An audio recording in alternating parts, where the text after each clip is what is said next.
बिस्मिल्लाहिर्रहमानिर्रहीम अस्सलाम वालेकुम। की हाल है जी? ठीक हो? उम्मीद करता तुम सारे ठीक होवोगे। तो जेडे बीमार ने दुआ करते अल्लाह ताला उन्होंने शिफा देवे। तो मैं जी मोहम्मद इमरान, तो तुम देख रहे मेरा YouTube channel daily Punjab 188, Facebook Imran IMC। अगर कमरा मैंने मिल गया तो तुम बेसब्री नाल इंतज़ार कर रहे होवोगे कि कमरा नहीं दिखाया, तो लिहाजा मैं चाह रहा कि थोड़ा जहा होर इंतज़ार करावा। नहीं दिखाना, चलो फिर चलिए। हाँ जी ਵੀਵਰ, ਇਹ ਹੈਗਾ जी बाहर का व्यू। बाहर की इमारत वेखो, बड़ी सोहनी इमारत है। असी भी अजकल शेख हैं जी।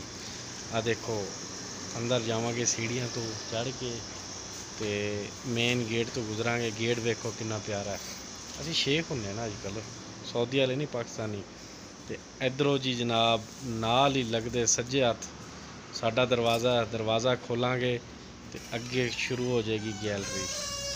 ठीक है जी, इधर नाल भी कमरे है, लेकिन असी जाना है सीधा जावांगे तो साडा कमरा इधर हैगा, क्योंकि इधर भी 2-3 कमरे है, लेकिन वो साडे नहीं गए। असी इन्हें थोनों मैं बाद दिखाना कि ये कमरे है, इधर भी सैटअप हैगा। तो साडा कमरा सीधा नाल वाला मेरा नहीं हैगा कमरा, तो अगे सीधा बाथरूम। तो आ है जी मेरा कमरा। तो कमरा जी समान सारा खिल रहा पाया, इसकी सैटिंग करांगे हुण। ते नाल बाहर ही दरवाजे के सामने बिल्कुल मूँह धोने वास्ते लग्या होया भांडा। ते आ जी नाल कमरा। ते अगे मैं थोनों दिखाना जी दूसरी साइड वाला हुण के उधर।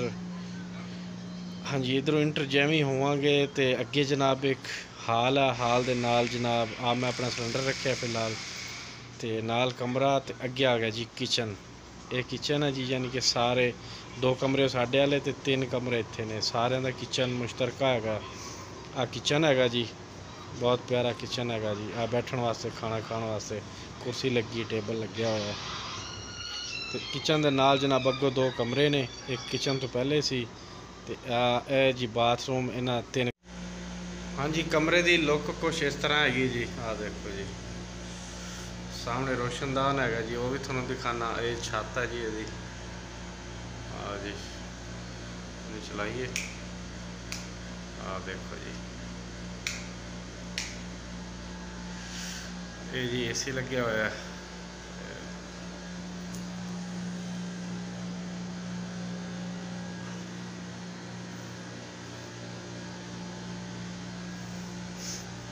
बाहर झाँकण वास्ते जी, बाहर का नज़ारा लै सकते हो।